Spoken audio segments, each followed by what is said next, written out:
This story was from user HappyCatsForASadGirl. Title name: I'm an X-ray tech and one of my patients is missing his skeleton. The sound was loud in a small room, but after a pause, she made it again. What do you reckon, Carol? I prompted, turning from the X-ray results back to my supervisor's pensive face. Another pause. The patient isn't in any pain? Any symptoms? Nothing really. He came in for a suspected fracture from training, but hadn't felt anything like that before. Nothing out of the ordinary. Carol was lit only by the X-ray screen, the blue light making deep shadows out of her fine wrinkles. Her jaw moved slightly as she proceeded. Run the procedure again. Collaborate the machine properly, and make sure... All done, Carol. We scanned him as many times as we safely can. Everyone collaborated the machine. Hell, I X-rayed myself to check. It's all fine. I wasn't used to interrupting a consultant like that. My heart was racing from what I was seeing, more sharply than I meant to. I indicated the heap of films that showed a full and healthy skeleton, picked out in the textbook, sharp detail for myself, compared horrifyingly to those from the patient sitting quietly next door. For a few minutes, Carol examined each one, her hums tuning to a grinding of teeth. This is completely impossible. She muttered finally, more to herself than me. There's no doubt. We checked a dozen... He's got no fucking bones, Jack. I jumped, as much from her swearing as the sudden volume in the enclosed space. A silence fell as we both composed ourselves. The humming of the X-ray screen, the only sound. On that screen was a film showing a translucent human outline, very normal for X-rays. But instead of the bright lights of the bones, there was just nothing. A faint mark, ghost of something where the bones should be, but the skeleton itself was simply missing. Slowly, Carol collected herself. Oh, okay. Talk me through it. Physical examination? There's something there. Solid, but it feels a bit... I shuddered at the memory of touching the patient, how his tibia seemed to squirm under my fingers. Wrong. So there is something in there keeping him standing. Follow-up tests? Vitals? The next few minutes were spent running through heart rate, blood pressure, and other metrics that painted a picture of a perfectly young, healthy man who was simply missing bones. Finally, I explained the next steps. I got the blood samples here, which I'll take to the labs. Hopefully, that will tell us something. I patted the seal vial in my breast pocket, and I'm waiting on the CT machine to free up the next door, so we can get a better look at his soft tissues. We wanted your input after that. My bleep went off just as I finished talking, letting me know the scanner was ready. Carol grinded her teeth again. I'm following this. You have my support. I led her through the waiting room, where a patient sat there, staring idly at the posters opposite. He was a wiry young man, with slightly thinning brown hair, and casual clothing, like a lot of the staff. As we entered, he looked up with a concerned expression, no doubt wondering why so much attention was being given a minor fracture. But Carol simply introduced herself and asked if she could take some observations, which the man hesitantly agreed to. It was left to me to explain that we found a small anomaly, that there was nothing to worry about, but we just need to confirm a few things before we send him back to the lab. And would he consent to a quick CT scan? Carol counted his pulse and felt his arm as he gave another reluctant agreement. And once she was done, we walked him to another room and got him ready for a scan. The control room was next door, separated by a pane glass and intercom. Once we settled, I turned to Carol as the machine warmed up. So, what's your expert opinion? I asked, no irony in the question. There's something there of clinical significance. My consultant said, guardedly. I am very interested in these results. I activated the scanner, and the patient began to slide through the humming plastic ring. You being super formal is worse than your swearing, you know. The minutes ground past, my heart beating faster with each one. The patient asked a few questions during the process, if it was safe and if there was anything to worry about. But I reassured him over the intercom and reminded him to stay as still as possible. When he asked what we were doing, I explained that a CT would give us a better view of the soft tissues, muscles, and organs and such, just to check if the fracture had damaged anything. I added, nothing to concern him. Finally, it was done. Barely breathing, I pulled up the results on the screen as Carol craned forwards. What the fuck? She breathed. I zoomed in with shaking hands, not believing what I was seeing myself. Carol was just repeating the word to herself over and over again as her eyes devoured the horror on screen. Fuck. I panned over the image, but they were everywhere. Everywhere that was meant to have a bone had been replaced by Quarantine. I looked up at Carol, but she said it again, louder and more firmly. Quarantine! Right now! Lock the doors. We need security. Okay, I'll go to... No. Here too. You and me, we've touched the patient. She walked over and locked the operation room door, pulling out her phone and dialing a number at the same time. The door, Jack! Now! My skin began itching at her words. Pins and needles, and a deep, sickening crawling sensation. Us? Too? Quarantine. Contaminated with those... My hand was obeying my superior, though, hitting the button to lock the door of the CT room. My patient's head snapped up at the sound. Looking first at the door, and then through the window at us, he was starting to panic now. It's just a precaution, sir. There's nothing to worry about. My voice was thin, high on the intercom. Unconvincing. I didn't care, though. My eyes were fixed on the results screen, on what the CT scan had revealed. Insects. Thousands of them, densely packed together, columns running through the patient's body, their carapaces picked out blinding white on the screen. Bodies locked together by spindly legs, needle-thin antennae poking out from the masses. The X-rays had passed right through them, but the CT scan revealed them in sickening detail. These terrible things made shapes, and with horror, I realized they had taken the place of his bones.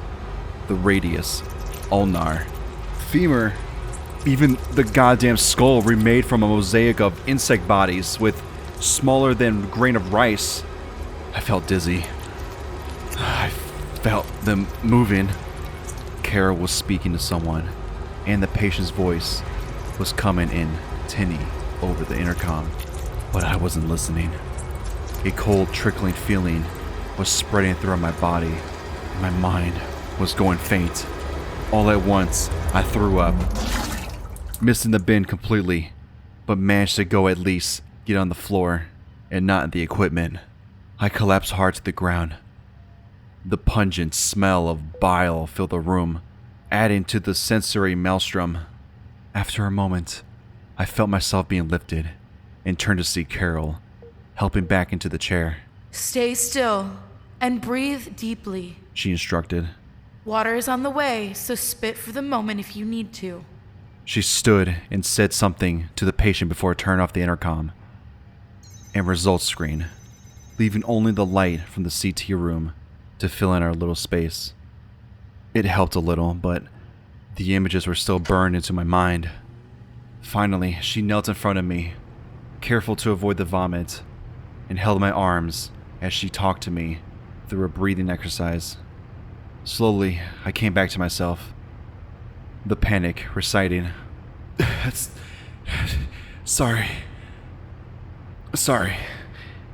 I muttered. I don't like bugs. I'm not a fan myself, especially not those ones. She said kindly. Your bones don't feel like them, if that helps. Just a few minor cuts. She indicated my arms and a spot of blood on my chest. Before I could reply, Carol's phone rang, and she stood to answer it. I shivered and did my best to fight off the feeling of a phantom itching inside my body. I understand. We won't attempt to leave. You don't need to keep saying it, Sue. I know what lethal force is. Water. Cleaning supplies, too, if possible. Yep. Okay. Bye. She let out a shaky breath as she hung up, before looking over to me. We're under instruction to stay in place. These 2 rooms are now considered a quarantine zone. Apparently they've seen something like this before, but it's not a good prognosis. If you have it, well, it's like rabies.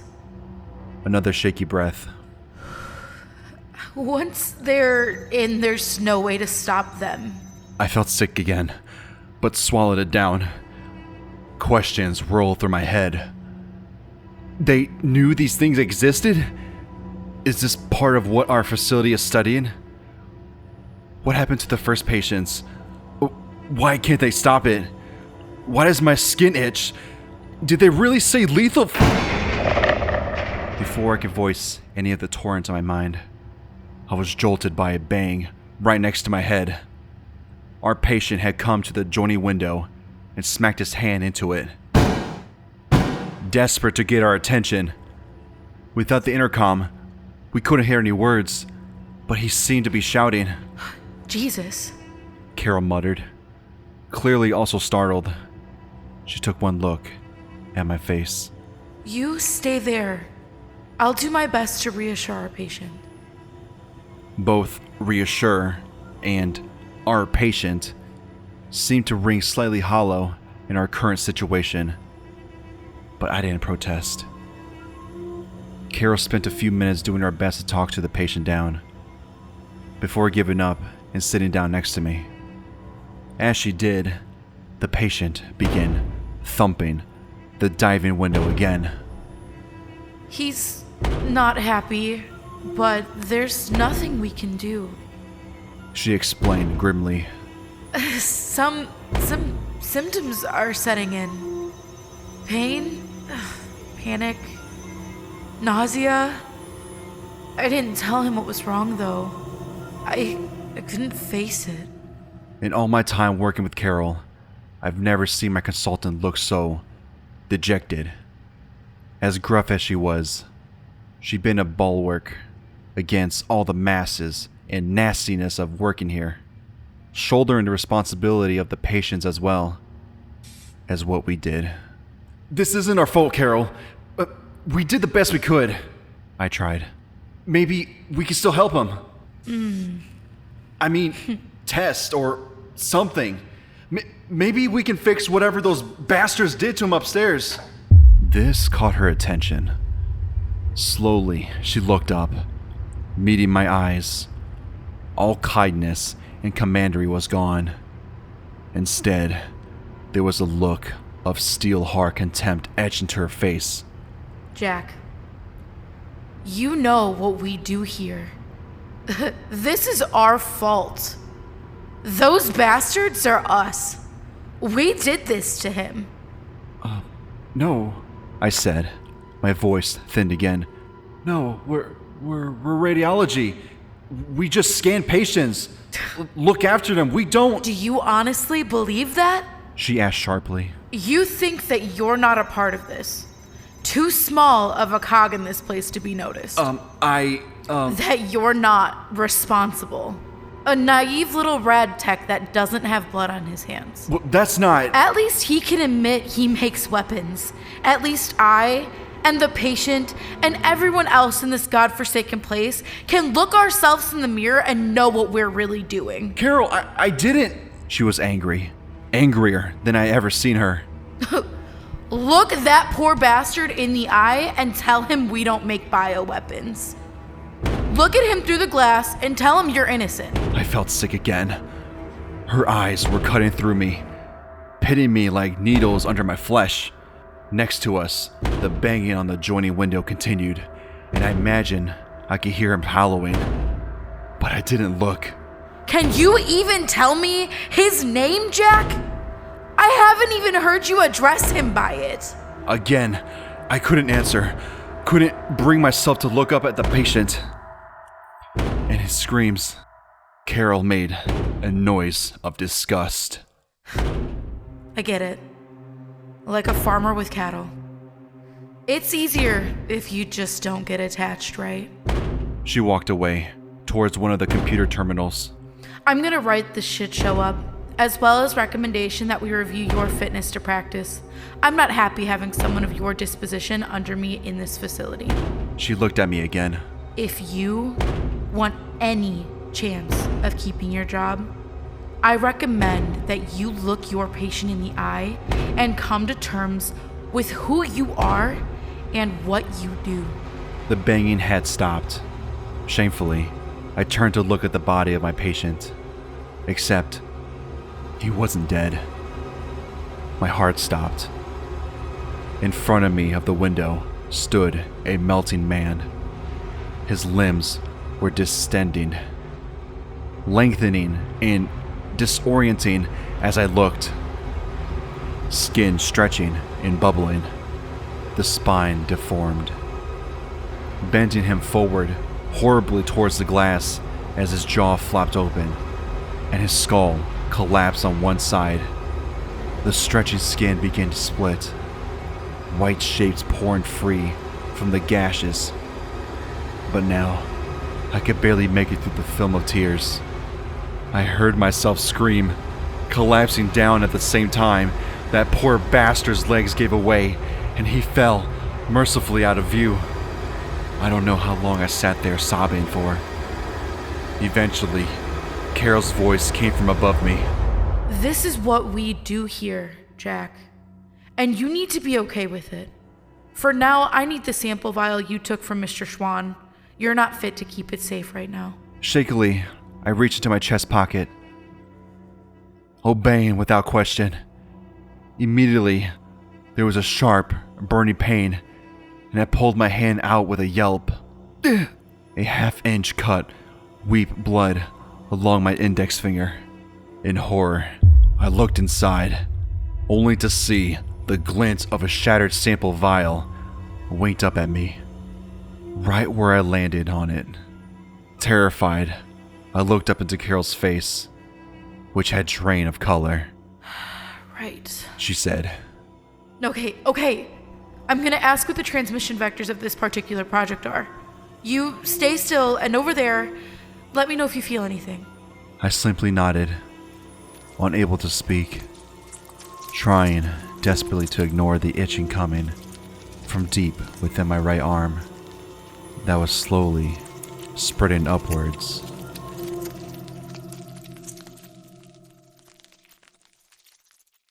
Thank you so much for listening and watching. If you enjoyed this, please like, comment, and subscribe for more videos like this. And I want to give a huge thanks to The Panic Within. You did fantastic. Good job. That's the end of the video. Good night, farewell, and remember, don't get lost in the dark.